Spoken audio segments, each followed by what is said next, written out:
What's up, guys? This is Keith Kelfis with the Untrapped Podcast. We have my good friend Steve DeHaan from PMS, we'retheguys.com, landscaping business here in Michigan, Sterling Heights, Michigan. Bro, you've got one of the baddest landscaping businesses. Oh, there I am. Here.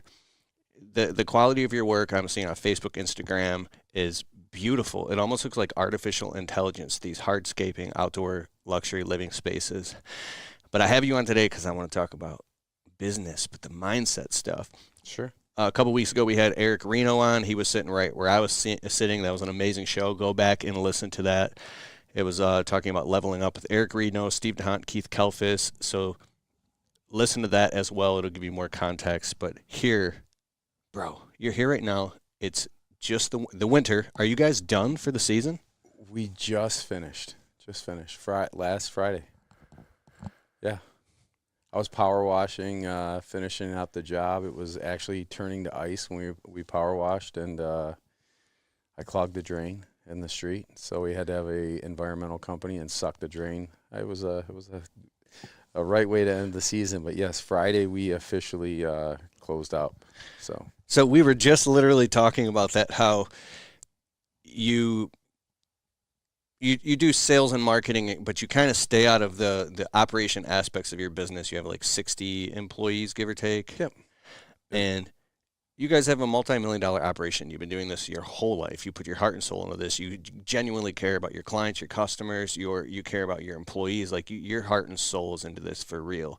And then for the first time in a long time, you were out there power washing a patio. Bro, tell us what happened. It was an experience. Just a big job, and we tried to get it in, and we were playing with the weather. The weather had changed on us in the middle of the project, and long story is we got in a little over our heads, and we needed some assistance. Our maintenance division, one of our lead guys had to go back to Mexico, so I know maintenance, so I stepped up into the power washing role to clean the construction site, clean the street. And when I get out there, it takes way longer because, I'm just cleaning random people's driveways and it's freezing. And it took us 2 days to clean it. And then we had to do all like the grouting and everything else. And it was the other guys had moved to another project. So I was just basically closing up the project and everything that could go wrong. I mean, I cannot believe I plugged the whole street. Like literally flooded the street because I didn't realize that the guy that I had at the bottom of the driveway wasn't scooping the stuff into the garbage bag. It was just going down the drain. So we eventually clogged the storm drain and had to have it sucked out. So wait, this stuff that was already in the street was collecting from water, or stuff from you guys? Well, the stuff from the job site, because when it rained, the job site had turned into a muddy like a mud pit. So every time we were taking a piece of machinery, we trashed the whole street. So I wanted to leave the street. Our whole goal is to leave the property better than we left it. So when I got into the power washing after I did all the pavers, I went to the street, started power washing the street, and it was unbelievable. I mean, it was like 3 inches thick of mud, and the water's freezing in front. It was cold. It was definitely not fun playing with water, but we got it done. Dude, I saw like the days you text me some pictures and you put the finished project was beautiful. But I was like, they're out there working right now and you're messing with water? It's freezing out here. Yeah, it was definitely cold. I was bundled, but you still get wet when you're playing with water, especially in 30 degrees. You feel it everywhere. I was just I can say that I have a ton of respect for what my guys do every single day. I was visibly sore, but I didn't want to show anybody that I was sore because I just go in like a lunatic. And it's funny, I even said to one of our main project managers, he's like, I saw you and I just left because I saw your eyes and you had a crazy look in your eyes because I had like an expectation of what I was going to get done. And as the day went on, I started to realize that I had overshot what I wanted to get done, and I started to get frustrated and angry at myself. And then we came back the next day, and then we had to come back the next day, and we worked all night. Friday night, I was literally just it was insane. But it was a great way to end the season, and it just to have more respect for the guys. Wait, what type of emotions did you go through as the owner? I mean, I love doing that stuff. It's just, the thing that I wanted to bring the sales guy out because. Did it bring up a bunch of old stuff from the years of doing this business and stuff that you used to go through and like Yeah. rehash up old stuff that you had to work through? You know what I'm saying? All the old things that had happened in my life. Yeah, it was like a flashback. But then when I was in the street for the first day, we were in the street cleaning, and then the second day, as we were almost done, all of a sudden I look and there's just water in the street. I'm like, what happened to the sewer? He's like, I don't know. What do you mean you don't know? So I had to go we had to let the homeowner know that, listen, we clogged your street. It's just, yeah, you deal with those things on site, but I think, you make mistakes, and I would rather go to the homeowner and say, hey, we screwed this up. I don't need them to find it. I screwed it up, and I have a solution, and usually it goes over pretty well. But it brought back a lot, and it just gives you another respect. Like, I'm very fortunate to do what I do in my business, and I work really hard, but to do the intense physical labor and to do it with a smile on your face every single day, I'm surrounded by amazing people. I really am. Dude, yes. Yeah. It's amazing. Yeah, when you have a great team. Yeah. Got a great team. You built a great team, bro. I don't want to say I did. Honestly, I would say that everything just, when I reformed my business, the people that stayed with me really cared about me, and they really gave everything they give everything they have because they know I give everything I have. For context, you're saying back in what, 20, 9, 10, 11? Going back to 11 when I was getting crushed and I had to restructure my company. Yeah, I had to clean house, and the people that stayed with me, it was like, cutting your company to 25% of what it once was, and now it's better than what it ever was because I needed my foundation was just, I was adding too many people too quick. I grew too quick. Bro. But getting back out in the field, it felt good. I mean, honestly, it did. It felt good. I felt like not that I was 19 because I did this, my whole life off and on.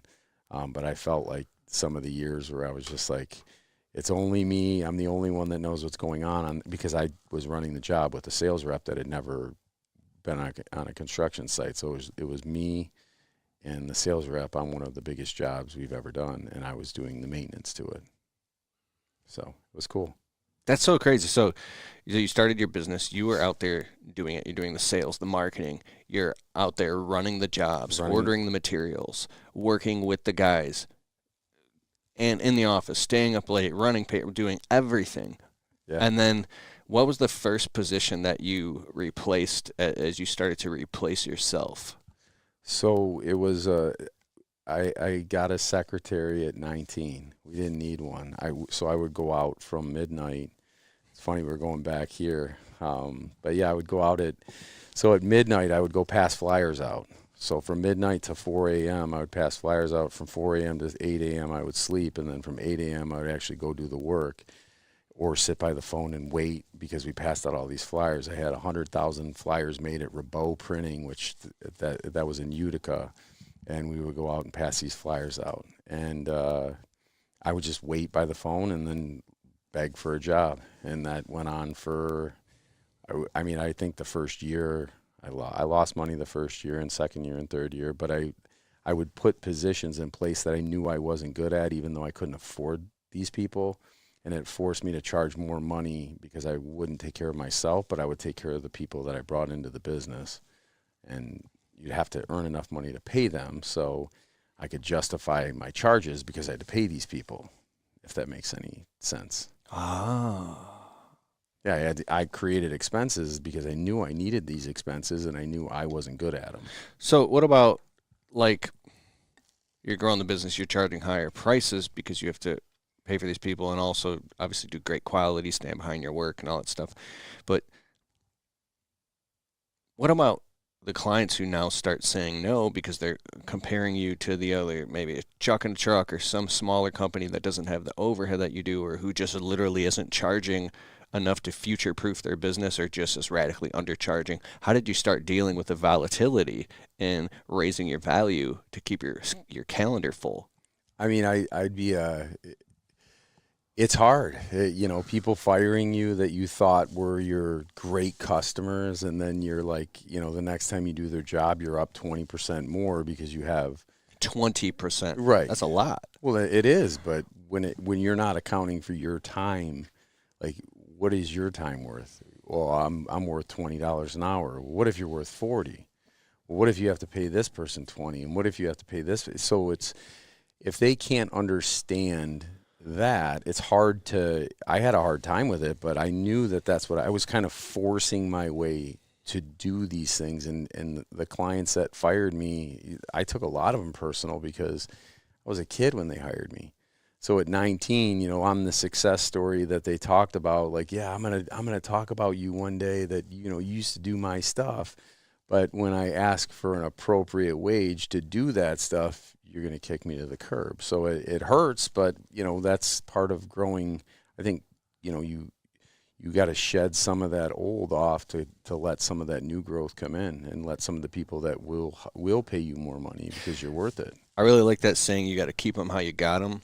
Some of these customers that knew you, the old identity, you the first 3 years, first 5 years, whatever, they see you in through a certain lens, and then they don't know you're out there earning, growing your business, because you're showing them a professional face. You're not showing them everything you're going through. And as you really start to level up your whole identity and your worth, your knowledge base grows. You have to start raising your prices, and hey, you want to live a good life too. Like, you were charging them enough to make things work, just to pay my bills. And then you come back to these customers and they're like, well, what do you mean it's literally double or something like that, as something that it was 4 or 5 years ago? And it does hurt, and you got to keep them how you got them. But the new customers, the shiny new customer, they don't know any of that old side of you. No. Your first 2-3 years or 5 years it just depends on the business when I'm talking about the different years, but they don't know any of that. They just see you now. They see your nice trucks, your nice branding, your advertisements. They hear how professional it is on the phone when you show up for the sales call, and they're just like, yeah, 15 grand, like, let's go. But the same exact presentation to an old customer, like, what do you mean 15 grand? Because of the lens they're looking at you through. It's like, you've upgraded. Like, how do you go through that again and again and again? You've gone through that so many times, and now you're at this place where I'm not saying anybody here don't be going on Steve's Google, but I've looked at all your reviews, tons of positive reviews, and the only things that I see are some people, like, if it is a negative, man, this guy's expensive.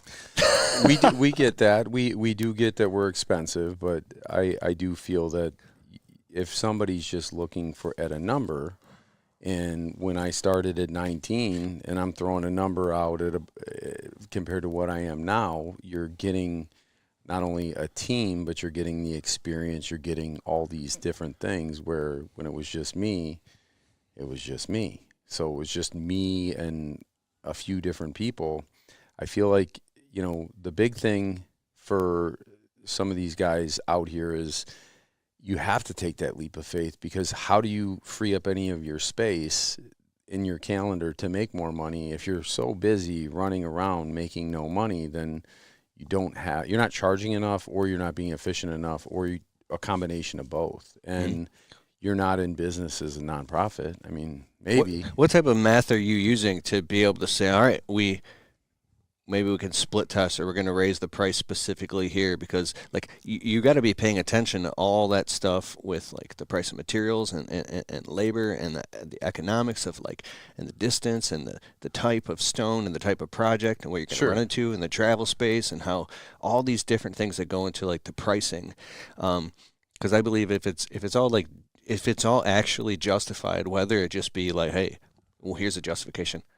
I, as the owner, or my employees, have to make enough money so they feel comfortable, so they're not rushing and stressed out on a job, and don't feel like like they hate their jobs, which is going to show into the work. There's all these micro things, but another thing is like it could just be like, hey, I as the owner, I have to make a really good money because I want to give my money away to charities and help tons of people. So it's like whatever it is, like making more money just for the sake because I want to make more money. That's not really like a justifiable reason, but there's an entire ecosystem of pricing and worthiness and stuff. That's what I'm saying is this is stuff that sometimes the customers don't know how to articulate, but deep inside of your soul, you can actually, I bet you can articulate every single penny of understanding why you charge what you charge.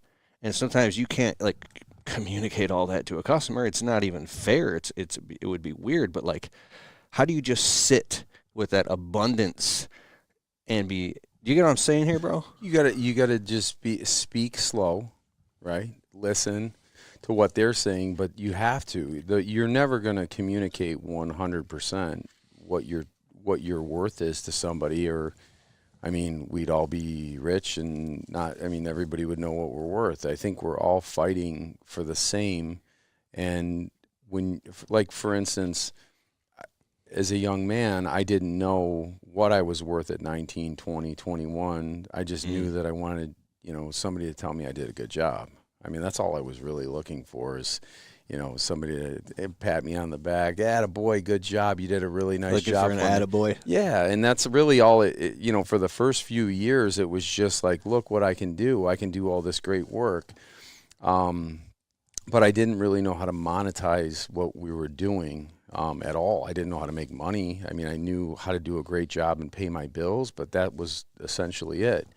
And every winter, I would go through, I've heard you talk about it on tons of your podcasts with winter depression. Well, I'd have severe winter depression because I would not have a purpose.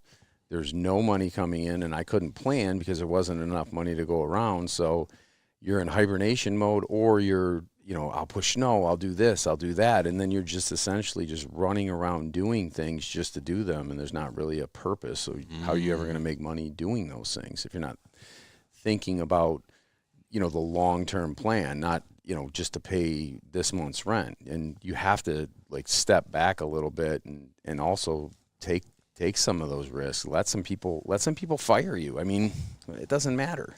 At the end of the day, there's going to be 1 million more customers for you out there, I assure you, and you will be able to explain your worth. And most of the time, you're the one that's at fault at why these people are paying so little because you sold yourself short.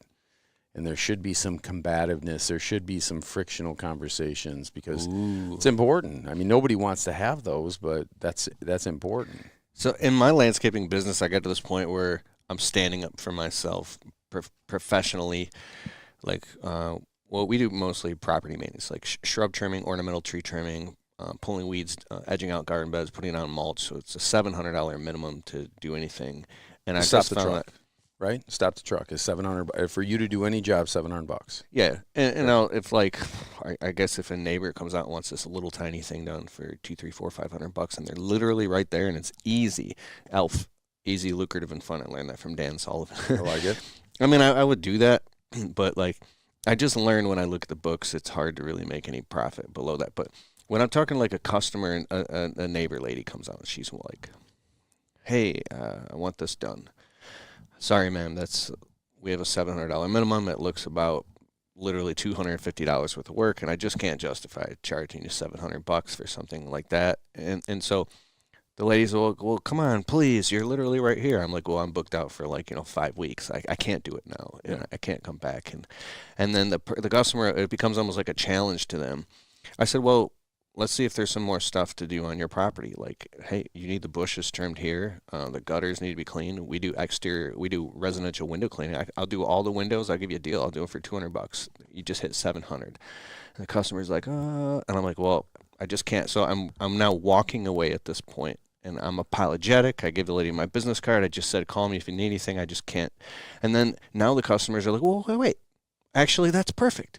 Do the thing I wanted, plus this, and clean my windows. That'll be $700. All right, let's talk. I get the calendar out, and now you're moving. Yeah, it's working, but that's not what I'm talking about. I'm talking about the little bit of this feeling stirs up inside of me that feels all the years where I articulated or pontificated that the customers were trying to take it. Some of them were actually taking advantage of me because they knew where I was at. They saw my rusty truck. They knew they were getting me super cheap, and they fired me and dropped me on my head as soon as I raised my prices. And so the feeling of like, oh, I'm not allowed to live anything better than a crummy one-bedroom apartment where the neighbors are stealing my shoes right off.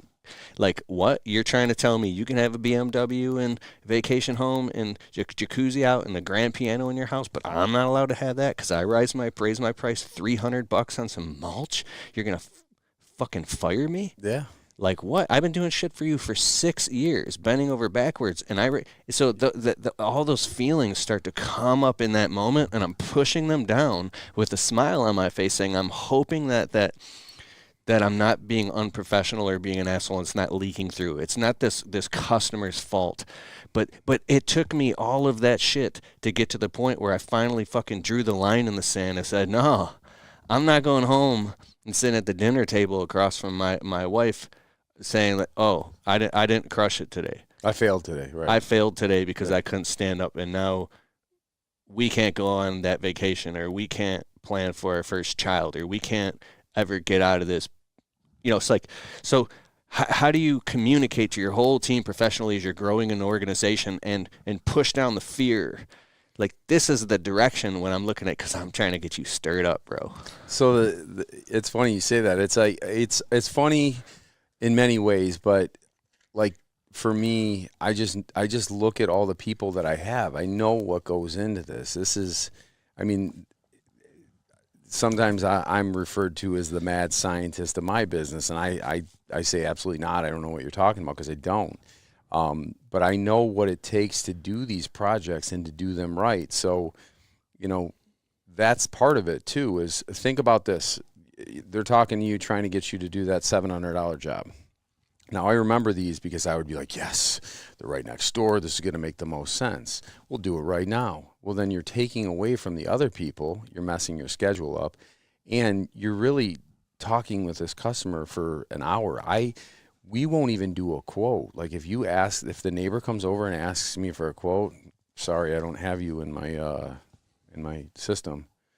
Like, can't you add it? No, I can't. But the office can if you'd like. I mean, I can be out here in 2 weeks, but I truly don't have the time. And it's not fair to the people that have waited for me to come to their house that you're going to just squeeze in line and, buck the system. I don't have any of your information. I don't have your email. I don't have anything. So I don't have time to do data entry while I'm out here to create some to create a proposal for you.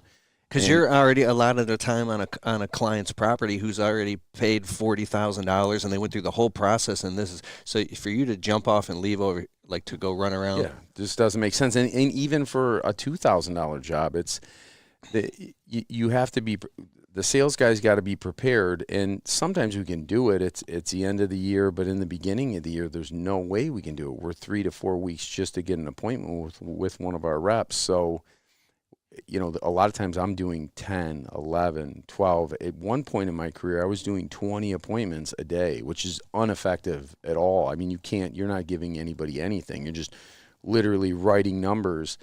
And that's when I realized I need sales reps. I need people that can represent the company because I can't do all these leads.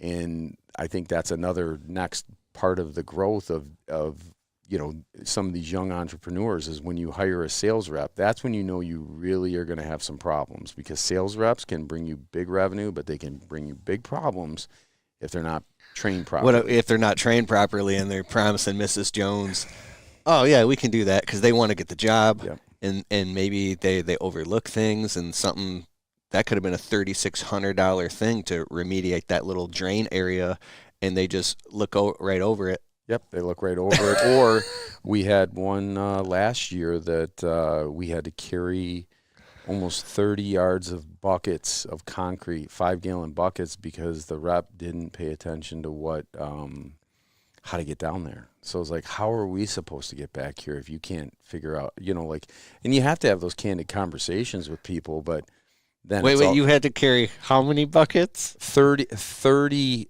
yards 30 yards and yards buckets. I'm talking. We had like of 5-gallon buckets. Yeah, of concrete and dirt. Of cement. Yeah, concrete and dirt. Couldn't get. I mean, because for a patio base. It was for we tore out a patio, and by the time I had recognized it, we would have still had to do it anyways. But it was down a hill in the water, and the houses are jammed next to each other, so there's no accessibility at all. So the only way we could demo was get some equipment down, some breakers, and we had to break it and then carry them up in 5-gallon buckets. So we had to carry all the base, the waste, the broken concrete and dirt, and had to bring all the base and all the pavers down by hand. We got killed. Did your sales guy feel like, oh my God, I'll never make that mistake ever again, bro?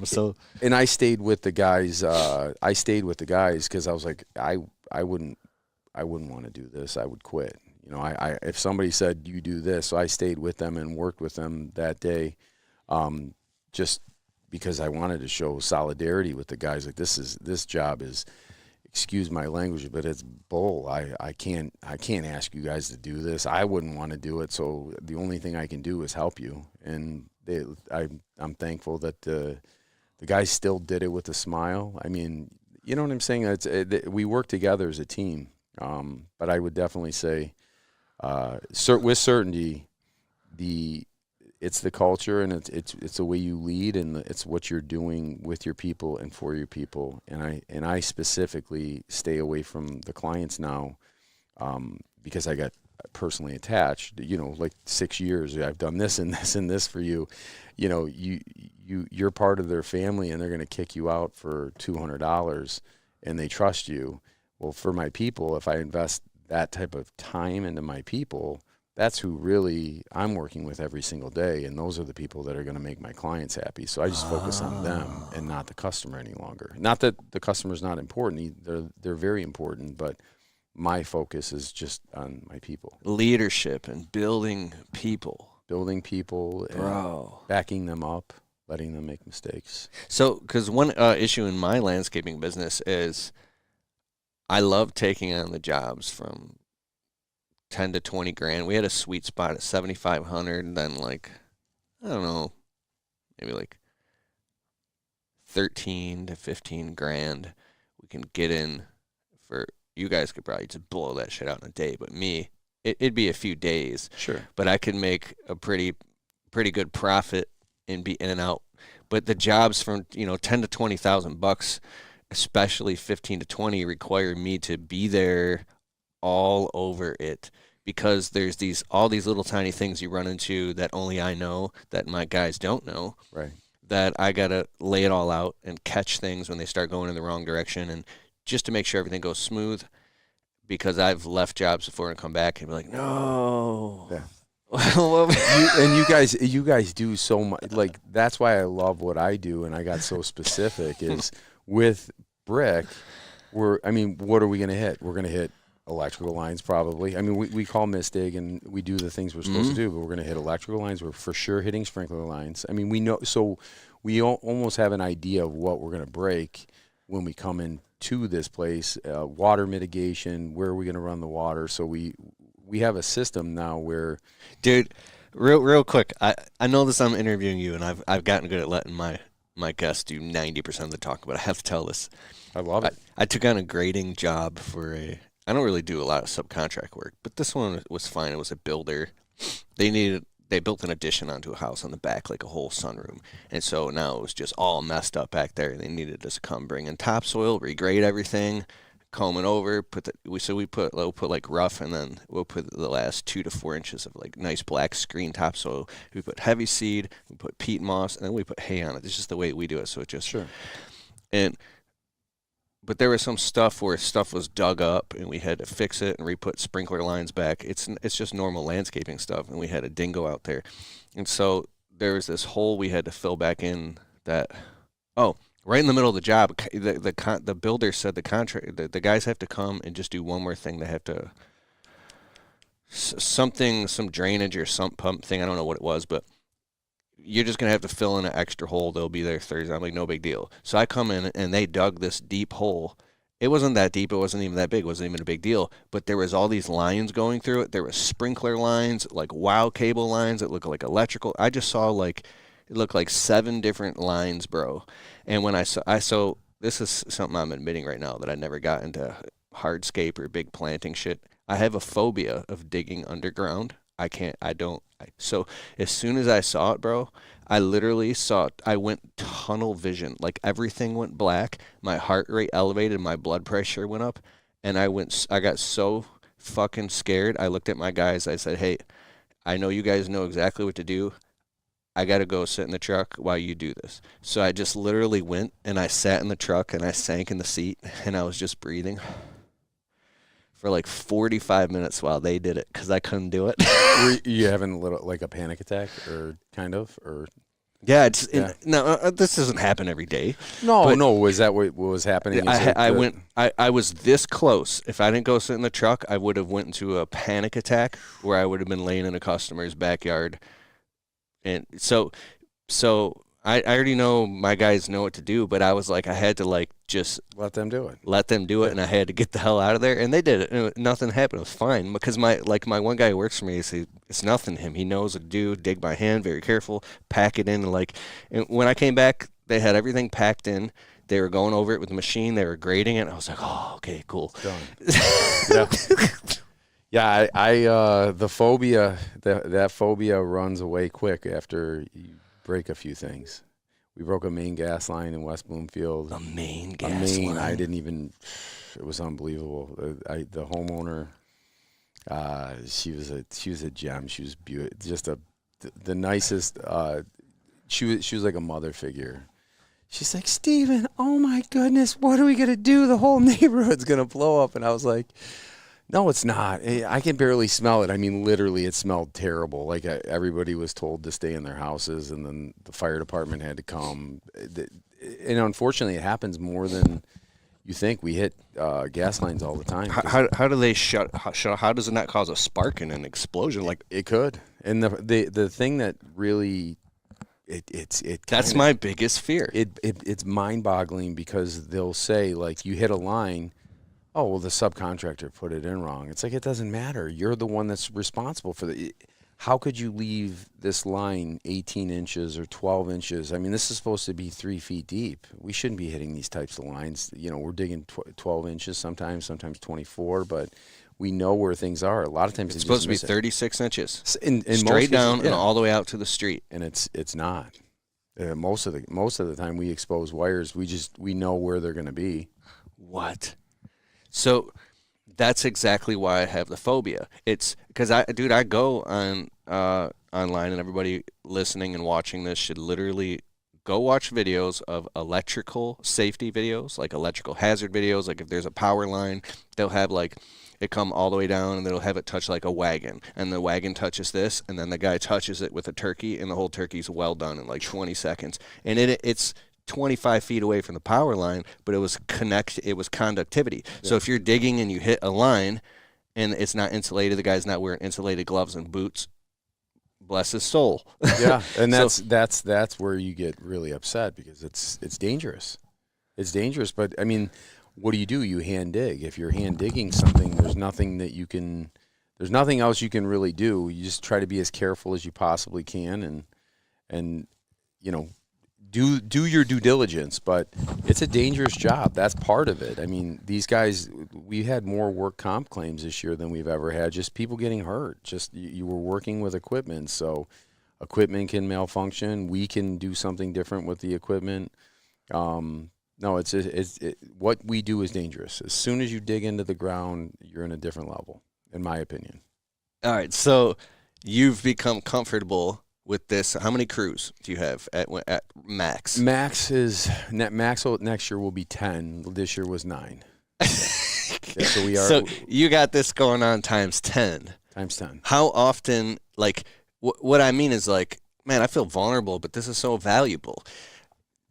You can. I mean, I'll talk to you in the middle of July. Hey, what's going on, Keith? I can't believe it. I'm out doing quotes. I got all these sales guys, and you know what? Screw it. I'm doing quotes today. I'm doing quotes today. Yeah, I mean, well, you got to help, too. I mean, I'm watching, you got to look at it. I look at the board too, and it's like, all right, if you got to wait 3 weeks to get us out to give you a quote, and then another 8-9 weeks to get the job done, what can I do? I can fill in.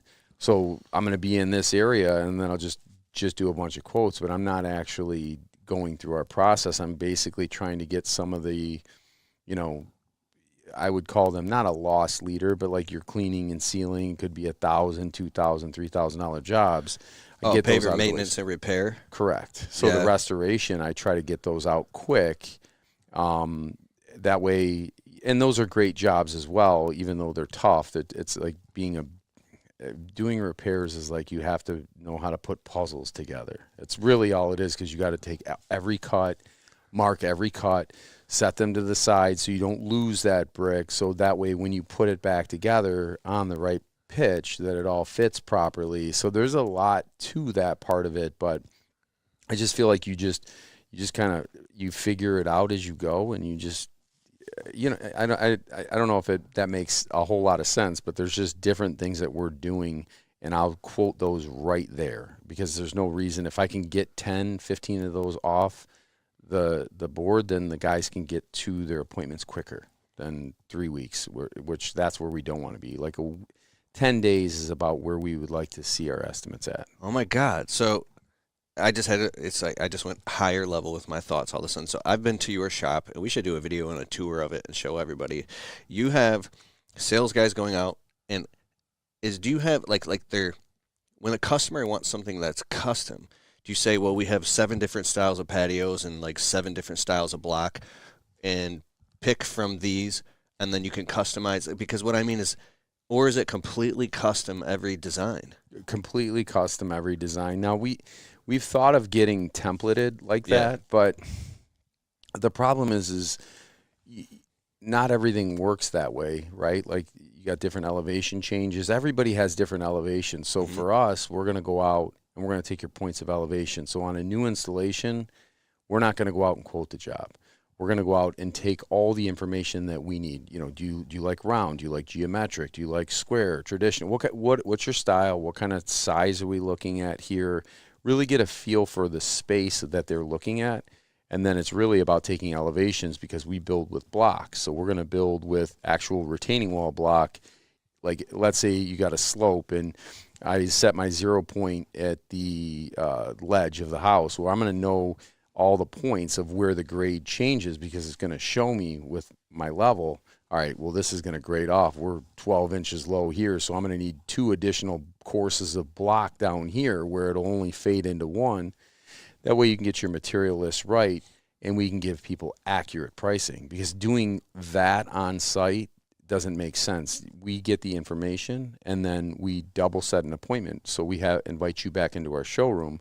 Then we pick all the material that you would like for your house, and then we already have an understanding of the footprint, and we have a drawn design of what you were thinking. And then if we need to make any changes, we can do that as well, because we do not only shop plan drawings, but we also do them on computer. We're starting to do a lot more animated drawings. I saw your guy on the computer. He was an awesome, cool guy, designer. He had screens, and he showed me a couple of designs of the guy's patios you've installed, the outdoor living spaces. Dwayne, and bro, he's primo. It looks so cool. Yeah. So the sales guy, like, everybody must kind of understand or have to understand the process to some point to be able to communicate it. Because my first question was the wrong question. It was like, how do you communicate all this to all these people? Your processes are what Eric said earlier when the last one we did. The processes are important, because that's how you get people to be able to be productive, feel good about what they've done, right? Not the worst thing to do is feel like you didn't get what you wanted to get accomplished that day, because if you don't, then the next day there's still there's a whole bunch of things you got to do the following day. So to me, I look at it like you just got to make people as successful as possible by giving them the tools, the logistics, and all the information that you can possibly give them. And that's how I feel like you can run it efficiently as well. I can't do the neighbor's quote. I'm not. I have a set calendar. So my calendar, the sales rep's calendar, for them to stop, call the office, or have them try to do a templated, it just doesn't work that way for us, at least. We're not going to look at it. So and also regarding the installation, I'm thinking that each crew that you have has a crew leader. That's somebody that came up from within, and they're a total expert. Yeah, they're super specialized. Yeah. So like, when they're on that job, almost like a clone of you, or even better than you, at the point where they're anticipating shit in advance. They already know most of these guys know what's going to happen before it happens. So, like our maintenance guys, they don't do repairs. Yeah. And they don't do installations. But then my repair and installation guys, they don't do maintenance. Maintenance is tedious. So maintenance is when you're doing cleaning, sanding, and sealing. A lot of people think it's just, you power wash your brick pavers, you put some sand in, you seal it, and it's good. But if you don't power wash it right, you won't know until you seal it. When you seal it, you'll see all the lines that you missed and all the things that you've done incorrectly. And once you put that sealer on, there's no turning back. So you have to have guys that do, in my position and the way I feel to run a successful business, is these guys have to do something that's extremely similar so they know what to do and troubleshoot, so they're effective and they're also quick on their feet. I don't want them having to go to Home Depot. I want them to have every single tool that they have as well. So we break a sprinkler line, we already have that in the truck. We have all the things that we know we're going to break so we can kind of forecast. And back to what you had said earlier, when we go into a project, we have an expected profit after we do our material list of what we're expecting to profit. And then there's the real profit, which is the overages, the things that we miscalculated. Sometimes we miscalculate. Most of the time we miscalculate and it's in the client's favor, but we don't go back to the client and say, I only charge you for 80, yards of base, but I got, 150 out here. We eat that. So that's something that we want to make sure we give you an accurate representation, because I don't want to come back and ask you for more money because we miscalculated. If you want to make it bigger, that's something different. So we want to make sure it's accurate.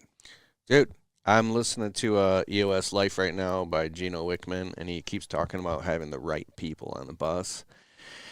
I'm like, wait a second. In my media business, I'm super happy because I have assistants that help me run my media business. They love doing what they do. I don't have to manage them at all. I don't have to pick apart what they do. Maybe once in a while there's a little course correction of stuff, but it's like they love doing what they're doing and they're happy and they love working for me, and it just works, right? But in the landscaping side of things, it's been frustrating because if you're hiring new people and you haven't trained them versus somebody who's been with you for years, they know exactly how you do stuff, whether you're there or not. They understand to do it right the first time or to fix it if something's going off course, because that's just not how we do things. We make sure things are precise. Like, we want to make it pristine, and then we fall short. So how do you articulate that to so many people? Well, I think it's when you're like in the process of quoting, right? Mm-hmm. Like, so for us, it's price, amount, close, but we go through a system of showing. And just for context, because when I go on your Instagram, bro, and I look at the work you guys do, I'm talking, you can't see a grain of sand. It looks like virtual reality. It looks like you're lying, bro. That's all computer generated. I feel like you're being very nice. Your fucking patios look computer generated, bro. They definitely, we always strive to get better, and that was a great answer. We do. That's the key. Is there manufacturers, even knowing the manufacturers and where they're deficient on some of the products that they produce. So we'll see something that we'll go, all right, we know that this one is not, we're going to have to order extra pallets because we know that this certain brick, every 7 brick, we got to throw it away because it made it through the system. So it's just those little things. Once a patio's installed, it's much more difficult to fix it while it's swept in and it's locked up than looking at the material. So I think it's really being mindful, having your lead guy looking at not just the project, but setting the grades, looking at the overall job, inspecting the pallets, making sure that those pallets are good enough to be put in and what materials shouldn't be put in. But all my guys they're promoted from inside. I know it takes a little bit, but any of you out here that are actually doing the work and you have guys that are working for you, grab that key guy, train him. Train him to know everything you know. Be vulnerable, show him everything. Show him every side of what you know. Incentivize that person and let them run with it. And then eventually that guy's going to get so great that you can take somebody from his crew. And then you got 2 crews. Now you have 2 crews that are operating extremely similar and the way you want them to run. But if you promote them from the inside and you have a guy that you really like the way he does it, then he's the guy that should be teaching everybody else how to do it. So you get a consistent product throughout everything. When you're out on the job site doing the job and expecting to bring in people from the outside to know what you expect from them, that's just, I mean, that's crazy. It doesn't work that way. You got to work with them to show them what you want. And then once you find that really key, I mean, I'm talking the guy that you're just like, wow, he's so great with the customers, and it's got to be a certain way. You put those guys, we have a couple of our guys, Alejandro, Luis, that literally they train our new guys coming up. And all of my guys they didn't start as foremen. They started underneath someone. Yeah. So in your business, nobody can just fill out a job application and become a foreman. No, you can't become a foreman. You can. We had the opportunity to have a really good guy come in this year, and he said he was a foreman. We paid him as a foreman, but he's working with our lead, and he's doing a great job. He may, get that opportunity a little. But you made that mistake in the past by giving someone too much rope too quick. Just based off their confidence in their word. Yeah, you do, and especially I know everybody feels it because we're out here. It's hot, it's cold, it's raining, it's snowing, it's a droughting, and you're trying to get work done, right? So you're trying to get work done, and you just think that there's this savior that's going to help you get it done, and it a lot of times it's not. It's all like these what are they? In the desert when you think you see something, a mirage. It's like a mirage, and it really truly is a mirage, because a lot of times those guys will come in, and if they're not doing things right, then you're just going back and fixing all those things, and it costs way more money to go fix it than it is to just do it right the first time. Ain't that the truth, bro? Ain't that the truth? The look on your face. I've made the mistakes. I've made many of them, and when I say if you're out there working right now with a few guys and you got a key guy, you want to keep that key guy, incentivize that guy, take care of that guy or girl, whatever it might be. That's my advice, is you want to get those people invested in the business so you can slowly retract out of your business and be able to put more pieces of that puzzle together so you can build what your vision is, and actually, people that can actually fulfill that vision and help you build it. Wow. Real quick, I got a quick announcement. Guys, over the past 6 months, we've done a total rebrand of my website, this camera here, of my website at keithkalfas.com. And we're just upgrading everything, and we're coming out with, we're doing workshops. We'll be walking you guys through Zoom calls if you're trying to get your landscape business off the ground or level it up to the next level. So I'm just super happy, and I've been working with some people behind the scenes on my end to make this happen. So if you need help in your landscaping business, go to keithkalfas.com and browse around. And I just really, really, really care. I love this community. I love the opportunity to have this podcast on top of my landscaping business. I'm so thankful that Steve is here. And to go to keithkalfas.com. All right, let's get back to the show. All right, bro. So I'm fascinated about, like, there's a saying, people don't care about your success until they won't believe or care about you until they know that they can relate to your struggle. They know that you've been through. So would you say that the successes that you have created are off the backs of struggles, or have you had any big epiphanies where you've had successes that didn't require any struggle at all? Like you've learned from watching other people's lessons from other people, you know what I'm saying? Both. I think both. Mm-hmm. So I think a lot of it is like, if you can envision, you have a big garage. We're in this garage, and it's just shoved full of stuff. Can you just focus on, for me, I struggled my whole life to be able to just focus on one thing and do that one thing, because I see all these things and I got to take care of all these things, and then nothing ever gets done because I'm just tripping on everything. And I just focus on the one thing and the big problems that need that attention. And so many of the other problems that are problems, they aren't problems. They just go away. Like, it's unbelievable how many problems go away when you just solve the big ones that are just right there in front of you. There's going to be ones that are there that are nagging problems that go away, come back, go away, come back. But you fix some of the real core struggles and issues. Some of the other problems that you have they weren't really problems. They're just residuals. Now, without getting like personal, can you go into a little more detail, like give an example? So, like for me, I know that I'm not a good operator. I'm not somebody that does well on a job site, and because I'm thinking about other things. So for me, it was just like I pulled myself out of that position, and I realized that I was a better owner and a leader, and everybody would see me struggle, and I just thought that was just normal, but it's not. It's so, like, for instance, I got out of the way. I was in the way. I was constantly in the way of every single thing that we did. And the more I was removed from some of those tasks, the better the company did. And it was just like unbelievable that I was sabotaging my own company. Wow, you were the bottleneck. I was the business. I was the bottleneck of my own business, literally, because I wanted to have control. But what am I? Were you a control freak? Yeah, for sure. Huge. I mean, I couldn't get off the job site because it wouldn't be done exactly the way I want. I mean, that's insane. It's not going to be done exactly the way you would do it because you're not doing it. But what's acceptable, what's not, what's great, what's not. We want to be great. And most of the time, the guys did a better job than I did.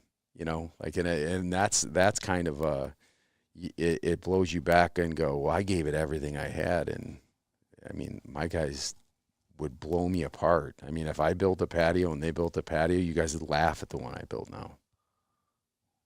I'm serious. Oh my God. Dude, I'm having these epiphanies in my media business. So we'll be working on a project, but it's my business. I come up with these crazy ideas. I won't let people know about them right away, but off on the side, I'll come up with this vision. Like right now we're planning, we're filming a 3-part video series documentary. So we're going to do a short film movie. No, more like reality show. Screw it, I'll just tell, because we might not do it. But I'm taking my old 06 truck. I'm going to go out with, I have $100 at the beginning of the show, and I'm going out in the freezing cold.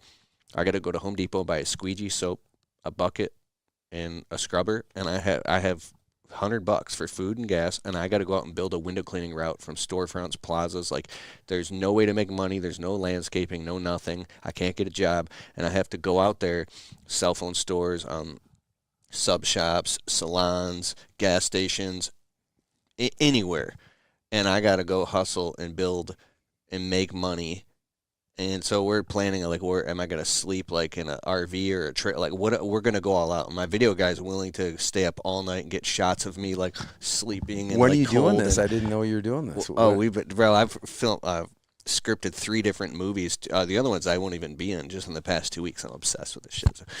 That's awesome. But I'm going to go out. Now that would be a hit to watch somebody who's already kind of like established, and I'm in my warm, comfy house to go out and reap and prove to these people that, dude, I really did this shit and you can do it too. And so we're thinking about getting some sponsors to fund it and pay for it. But man, where was I going with this? It was directly correlated to the idea. So I'm not telling my team about this crazy idea. I'll get it all fleshed out, and we'll go try it out a little, and then I'll, and then I'll be like, hey, guess what we're doing? Yeah. And then people are like, what do you mean? That's just, but they don't even say that, because when I'm excited and it's already going and I'm already filming the content, they're already in it. Cool, it's the next thing hot off the press, let's go. But if you disturb people with your crazy ideas when they're already working on something else, like, that's not my job to. Why are you smiling? Because that look I see multiple times a day. What do you mean? The look of, what are you talking about? Because I do these things every single day. You just bought a fire truck. I just bought a fire truck. Just sent me a picture. He bought a fire truck. He bought a fire truck. Why did you buy a fire truck? I honestly, I don't know yet. He doesn't even know. I don't know why I bought a fire truck, but I could tell you that it's going to be big. I think it's going to be. I mean, think about this. I'm going to go home and say to my wife, I'm buying a fire truck. My buddy goes, "What are you going to say to your wife?" I go, "I'm not going to tell her." And he's like, "Why?" I'm like, "How can I explain this? There's no logical thing for me to say. It's going to be me going home." And I told her, you know what? Once I have it, then I can explain it. But I can't explain it till I have it. And once I have it, then you'll understand what I'm going to do with it. It's going to be great. And she just goes, like, "You're probably going to get arrested." And she's not wrong, because I may do, I might drive. I'm not supposed to drive it around, but I definitely want to drive it around, So I'm going to use it for marketing, I think, and there's going to be a couple things I do, but yeah, there's, that's some of the nonsense that I get to do. That's what you just said. I can't. Dina just was like, "What are we doing?" I was like, "We're getting a fire truck," because obviously we got to put insurance and all this stuff, and she's just like, "Geez," and she just looks at me like, "This is nonsense. What are we doing?" And it's like, "Just trust me, it's going to be great." And trust me. Just trust me. Yeah, it doesn't. It's not. It's not always great. A lot of times, these people work so hard, and I have these ideas, and sometimes they're terrible. They really are. They're just terrible. But other times they're not. And for this purchase, it wasn't that much money, so they didn't knock it down. But I truly don't even know where we're going to put this thing. So I got to figure that out. And it's on its way. It's actually not coming here, but it's actually coming to our new shop. So dude, I can see you pulling up in a fire truck, dude. I have no business owning or having a fire truck. There's a video you got to look up. Look at all of the items in a fire truck. Have you ever seen this?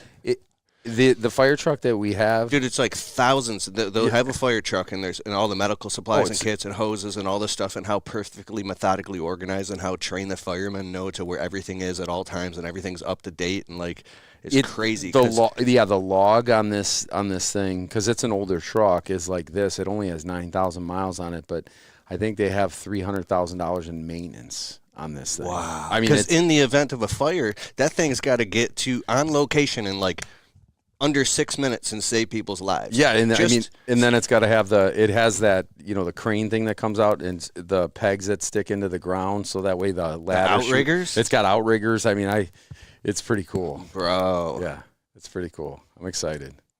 I know my wife is not, and many of the people in my life are not, but I have a feeling that you're going to be doing something with this fire truck. We're gonna make something of this fire truck. I just had a memory. You know that music video I sent you of Eric Reno? Yes. We were filming downtown.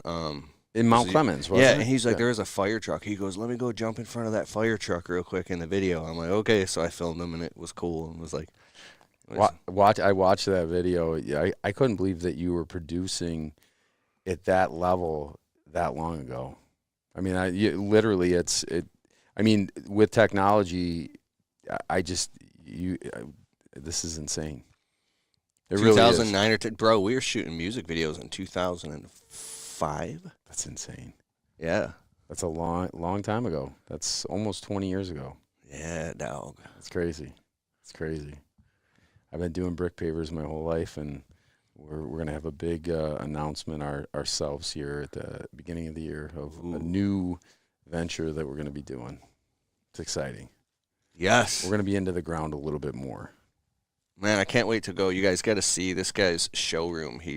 You have like how many square feet is the warehouses? They're two 10,000 square foot warehouses. One we converted into a indoor showroom with a house. It's got water features, patios, a bunch of different things that you can do in there. But mostly just for design ideas, and then the meat and potatoes. That was another one of your ideas. They were like, "What? You're gonna turn Talk about that. That was nuts. So after 2011, part of my demise was my location. I was too far out of my service zone. So I was my biggest issue was that I was having all my guys travel in one direction. So I was too far out. I pay my guys for drive time. So I was spending I was bigger than what I am now, and I was spending so much money getting them from 31 and Romeo Plank to where they needed to go that was part of it. What my accountant said is you need to relocate your business. So I remember taking Dina to this facility, and it looks like my facility on the left. It's just this. For context, you said Dina. Who's that? Dina's my partner in crime. She's the one that runs the business. She's the facilitator. She essentially does everything. She does the book. She does everything. Dina's just a brilliant, unbelievable human being. She's got patience for someone like me. You got to have patience for someone like me. She's just we got to like have her office manager on steroids. She's more than that. She's not afraid to tell me no more than I need to be told no a lot, but she's definitely somebody that I would say is running the business. Okay, super important. Now back to what you're saying. So I brought her to this facility, and she's like, "What am I looking at?" Because we had 5 acres. I was like, "Well, I want to build a house inside of this place, and I want to do, I said, I want to bring the outside inside. So when people come to our showroom, they don't have to get dirty. They don't have to go take a shower because they walk through a dusty yard or what have you and go see these aged pavers that don't look right. I want them to see what they're buying new. So, control. You want them to see what they're buying. Yeah, I want them to know what they're buying, not just pick two, 3 pavers. I want them to know and love what they're buying and that's, I think, a really intimate thing is like it's so hard to pick from 3 pavers or a little swatch. So we give you big examples. So when I showed her this, she was like, "What do you want to do?" And I was like, "Well, I want to bring the outside inside." And she's like, "What do you think it's going to cost?" And I gave her some number that made no sense. But she liked the idea, and she shook her head, and she's like, "Okay, let's make a go of it."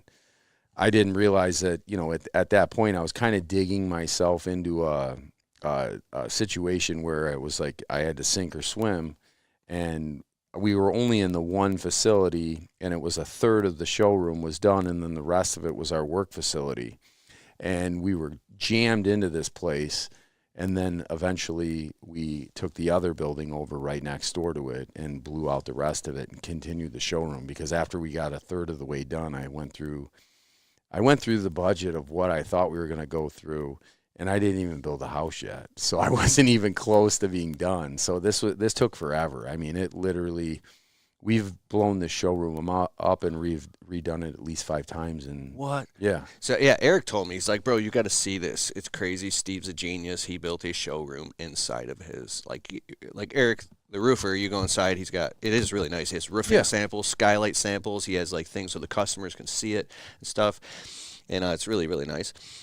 Your showroom is like one whole quarter. It's like the inside of a fake house with a patio and steps and like plants and lights and a door. Like, what was the thing of like, what do you mean you're going to build a house? This is with a door. I'm going to build a house inside of a warehouse. I mean, that's crazy.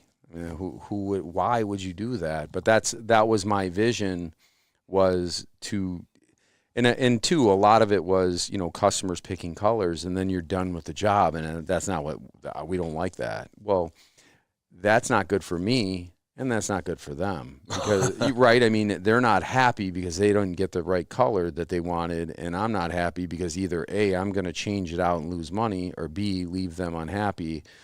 99% of the time I'm going to change it out, and then I got to throw away all this brick because now it's used, and nobody wants to buy used bricks. So I thought it was something that was going to help us, and it didn't at first. At first it wasn't functioning the way it should for the first 6 years.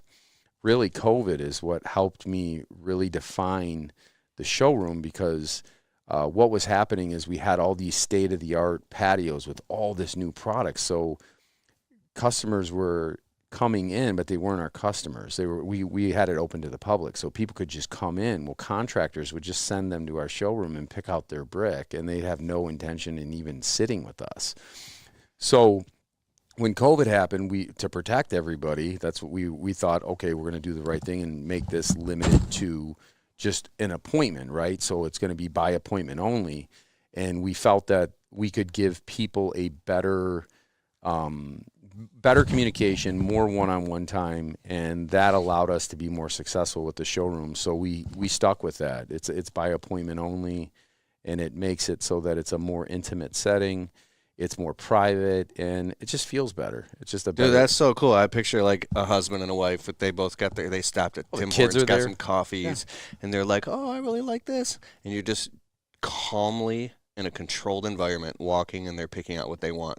Yeah, you're picking out what they want, and if they have children, we have activities for the children. They can play foosball, they can play ping pong. We have coloring stations and things like that for the children. But it's nice because they can go out and like what other landscaper has that, bro? Well, it's insane. We had Cintas out today, and the new manager came in. And he's like, "I can't believe this place." And I was like, "What do you mean?" He's like, "This is amazing. I want a patio from you guys." I was like, "Absolutely, we can definitely. We love doing business with those people that do business with us." Dude, I just had a crazy idea, and it would be really easy to do. Install spotlights up on the beams on the ceiling, specifically so you can shut off all the main lights in the warehouse and then have what it will look like at night with the lights coming up on all the bricks, and then the spotlight could be like not like the moon or anything, but it could be like, but just so they could see what it would look like at night, because people are really inspired. They drove past their neighbor and they're like, see like their neighbor has some beautiful hardscaping like outdoors, and then they love the way it looks at night. That's the thing that inspires them. And it's like that would cost like, I don't know, $1,000, and it could give this whole. We have the back like that, but I'm happy you said that, because I'd like if you have a moment, in the next couple weeks. I also wanted to do a sound system in there, like this company's supposed to do. I'm not going to say because he hasn't done it yet, but he's supposed to put this sound system in where it sounds the same everywhere. I've never heard of it, but I've actually experienced it. I've never at a client's house. This client hooked me up with this guy that puts in these like ridiculous sound systems where it sounds the same from every point outside, but the neighbors can't hear it. But it sounds super loud, and I don't know what it's called. But long story short is this: once I get that system in, we wanted to have like crickets and stuff like that, like make it more crickets. Yeah, more like just an outdoor wind and stuff like that. We weren't looking for the actual music. We were looking for it to make it feel more outdoor, like a more outdoor setting, but still have the comforts of being inside in 70 degrees. Oh my God, like sound design. Yes. Outside, it's a set with sound design. That's what we were. I don't know if it's possible. You would know. Of course, it's possible. Yeah, that's what that's kind of the next vision, is taking away from those heaters that, the heaters come on, they make it's not that they're that loud, but you're in a 10,000 square foot warehouse of steel, things move. But if we had something to kind of dumb that sound down a little bit, that's what I'm looking for. And like I said, they were supposed to put this in.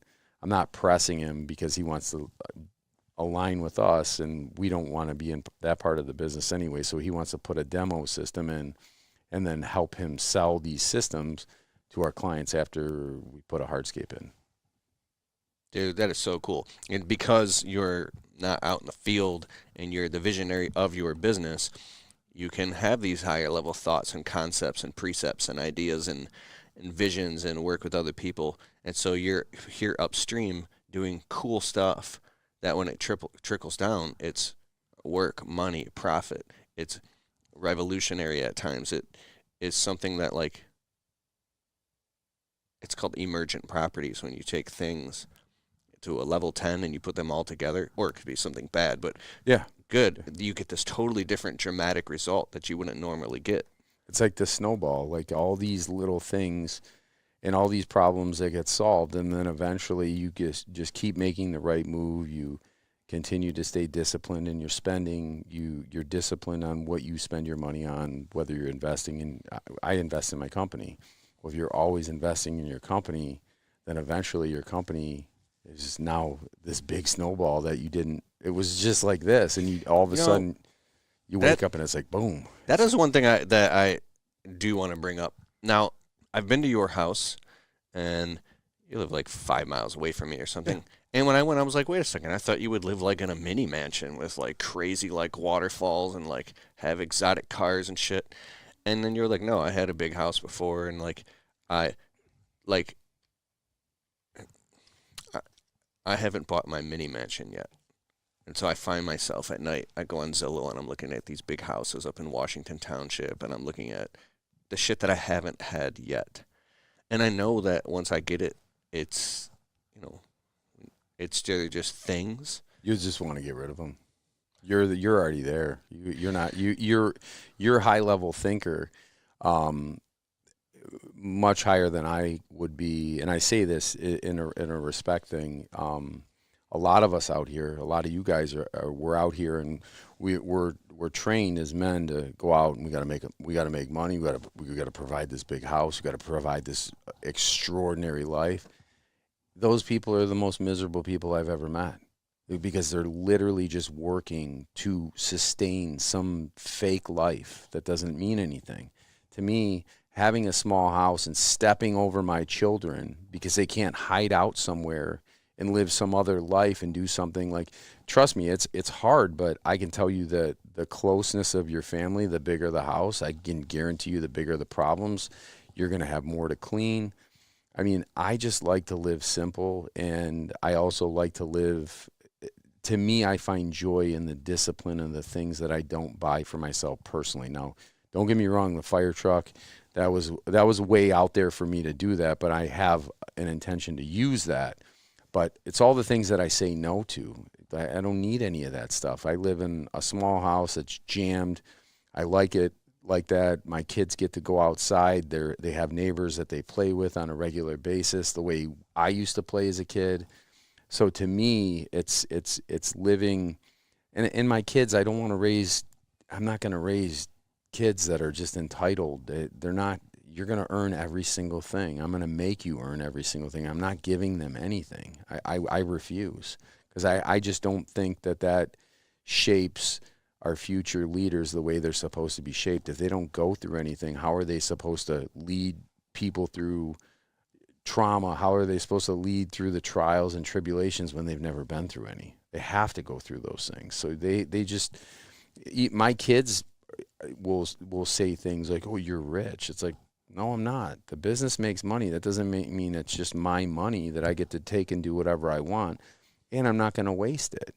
You know, like my son, he's 7. He watches YouTube. He wants a Lambo. It's like, we're never getting a Lambo. Never. I'm not doing it. Not that there's nothing wrong with that. It's just, in my life, I feel more fulfillment helping people. So if I can, to drive a car like that, I wouldn't feel right.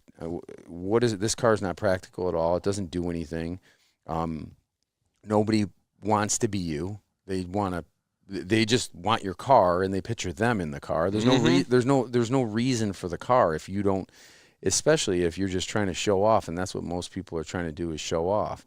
Or they want you to think, well, I just heard this, you're going to compare your life to someone else's highlight reels, and that's not, you have no clue what those people are going through, the struggles. Most of the stuff that you see out there, the flash and all that, it'll never bring you happiness. Invest it back into your company, and your company will keep paying you. And it's just this yin-yang relationship with your company, that your company will take care of you, and you take care of your people, and you have your, like you said, your own ecosystem where everybody is not capped. Everybody can make more money. Everybody can do better, because I'm not strapping the company because I'm a financial moron.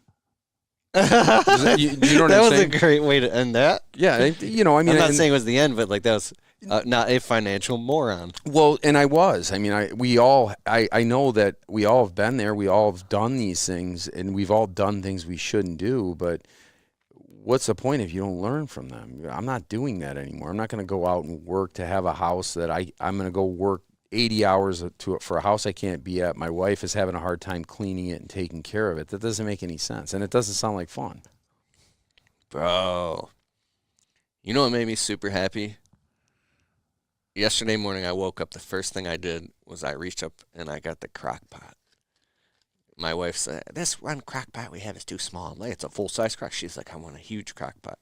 So I bought a big crock pot, and I got a roast with the McCormick's pot roast seasoning and a whole thing of beef bouillon.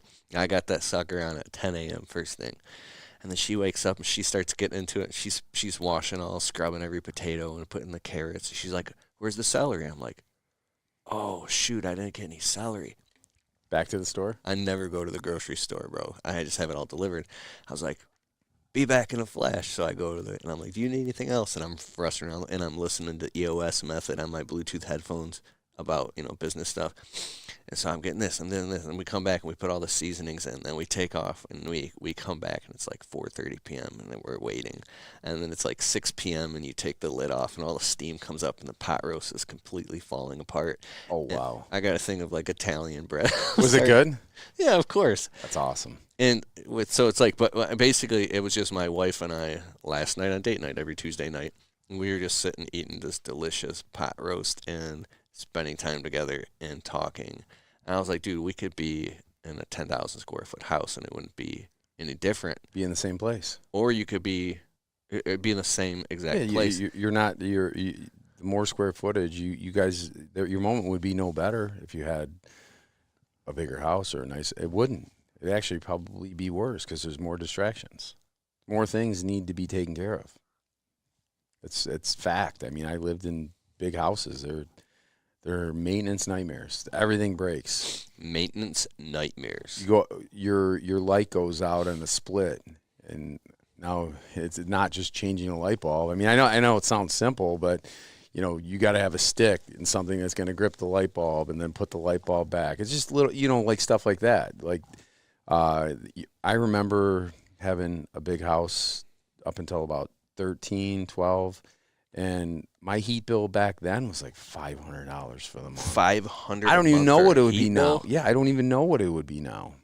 I have no clue. It's probably like $1,500. Wait, that feels wasteful to me. Yeah, it is. I dream of having a house that's got the 30, 40 foot high cathedral ceilings with like the real wood beams. And then so you feel like, I can breathe in here. Yeah, this is great. And then you get the bills and then you see the taxes and you're like, I really am never going to own this house. Like, even when it's paid for, if you got to spend $2,000-$3,000 on taxes and insurance, it's like you still got to make $40,000 a year just to stay here without even upkeeping it. I think they're traps. That's just my opinion. Trap. They're traps. Unless you're like loaded. Yeah, I mean, if you're loaded, but I still think there's better ways to spend your money. If you're loaded, then why wouldn't you just keep investing in those things that made you loaded? Right? Interesting. So speaking of I keep thinking about, you went to Greece over the summer. Yeah. It was September, yeah. When the first time I've been saying yes to things. I've been a recluse my whole life, so I'm saying you say yes to you. My wife wants to go to Greece. I said yes. Why Greece? Channel 7 invited us, and I said no, which is typical of me. No, I'm not going to go. No, I'm not going to do this. No, I don't want anybody to do anything nice for me. And they asked my buddy Jeremiah, who owns Brickworks. Maybe we'll have him on one day. He's a great guy. So Jeremiah's like, well, Steve obviously said no, so he says yes. And then they asked me again, Steve, we really want to take you to Greece. You and your wife, you guys, we have it all set up. And Scripps did just, it was awesome. I mean, everything was taken care of, like in terms of like the rooms are beautiful, the views are beautiful, Mykonos is beautiful. And I was able to spend a week with her. And although it was taken care of, it opened my eyes to go, I got to do more of this. Like, am I just going to go to Florida and back for the rest of my life? This is what my life is. Like, I'm not going to know anything else. So traveling to other countries, you don't realize how fortunate we are and the opportunities that we have. Yeah. Was the food good? The food was unbelievable. What'd you eat? everything that you could possibly imagine that was Greek, the gyros, the saganaki, everything. And the food's so clean. It's so cheap. It's unbelievable to hear the local people, the lack of opportunity that's there. It's truly sad in that regard, because they basically work as much 60 to 70 hours and they make €1,000 a month. €1,000 doesn't even pay the rent. So both the husband and the wife have to work, and they can literally work their whole lives, and they'll never own anything. They'll always rent, and they'll always just get by, because they're taxed. They're hyper taxed. I think it's like 29% sales tax. What? We're exempt from that tax. If you go buy something, you get your money back. But like even going to dinner, it's like you look at the bill and it's like, that was $40. This would have been like $200 dinner here. There's a 27% tax, but the people are taxed so hard there that you don't even realize what opportunity we have until you leave the country and see what else is out there. I mean, I thought Greece was like just rich people and Europeans had tons of money. 99% of those people are barely making it, and they have they don't have credit. There's no like end for them. It's just they're going to do the same thing until maybe somebody gets lucky in the family. But that part of it made me more grateful to be where I am, even though there's so many problems going on in the world right now. I still believe we're in the freest place that we could be, because being over there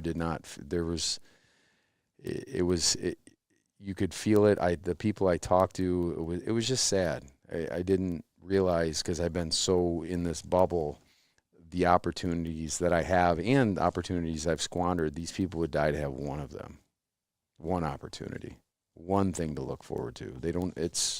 That part was pretty depressing, but the alone time with my wife was fantastic. But she agreed with me. She was like, I didn't know this. Like, it's super cheap to go there. Everything, I mean, the hotels are about as much as it costs to stay here, but the food, you literally can eat like a king for $50, you and your wife. Wow. I mean, we were eating sushi by the water. I mean, the waves are crashing up, and you can feel the sea. It was unbelievable. Wow. Yeah. We last night with date night, my wife and I, we watched My Big Fat Greek Wedding Part 3 just came out. It's my wife's favorite movie. Oh, Part 3? No, I don't think she's seen 3 yet, but My Big Fat Greek Wedding. I think she has seen 3, but that's her favorite movie. And yeah, that's why it also made me think of that. The first half of the movie, you're like, what's going on here? Have you seen it? I haven't. Okay, but then as the movie starts taking off, bro, I just kept getting emotional. At points I was crying. I'm like, why am I crying? What's happening to me? Like, I don't normally cry during movies, but it was something very sentimental about family and togetherness. It's amazing, bro.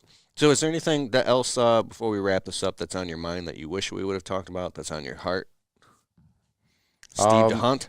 I have a brick paver company. I have a wonderful life, and I'm blessed from Jesus, and I hope that any of you out there that are struggling, I just pray that you get that discernment and you get the help that you need, because we all are supposed to have abundance. We're all supposed to live above and not below. So I root for everybody out there. I'm always going to push for the underdog. I love the underdog. I'm a Lions fan, obviously. I was just looking at your I mean, I've been an underdog my whole life, so I like to be the underdog because I like to prove people wrong, and I know there's a lot of people out there that are struggling, and a lot of it has to do with just getting yourself mentally equipped to handle things and spiritually, too, bro. Spiritually, can I show it? Yeah. You gotta see this T-shirt he's wearing. Jesus, let me get wide shot. The ultimate. Now pull the top so they can read it. It says Jesus, the ultimate deadlifter, and he's sitting there. Jesus is wearing a big toga with sandals, and he's deadlifting like a barbell with dumbbells on the end. Yeah. Yeah, I love. I mean, that's part of it for me. The joy. I mean, I had I did very well even before I followed Jesus financially, but I always had that. I always felt unfulfilled, and now that I'm filled that way, and just I want to be a good steward. I want to serve people. It just, how can you not be a better person with having Jesus in your life? 100%. I agree with you. So that's what I want to say is if get Jesus, bring Jesus into your life, and if there's any help, reach out. I would love to help Keith in anything he does. I believe in Keith. I think Keith is a mastermind. He's a genius. This place is unbelievable. I'm just happy and blessed to be here. Bro, Steve DeHunt, thank you so much for being on the Untrapped podcast. Again, bro, this will be out soon. Oh, if you're listening to it on Apple, Spotify, Deezer, iHeartRadio, Anchor FM, Stitcher, everywhere the podcasts are. And then stop by KeithKelfis.com if you want to learn more about Steve DeHunt. Where can they find you or your social media? It's PMS. We're the guys. PMS Brick Pavers. We're the guys on Instagram and Facebook, TikTok. TikTok. I'm the brick guy. I did a video, and the brick guy just blew up. This one video blew up, so I have like 90 whole followers there, so you can find me there too. I have 90 followers on TikTok, almost 50 on YouTube. Yeah, I'm a recluse, so I'm definitely I'm a slow starter, but I'm gonna go hard the next 5 years. Love it. All right, that concludes the show, and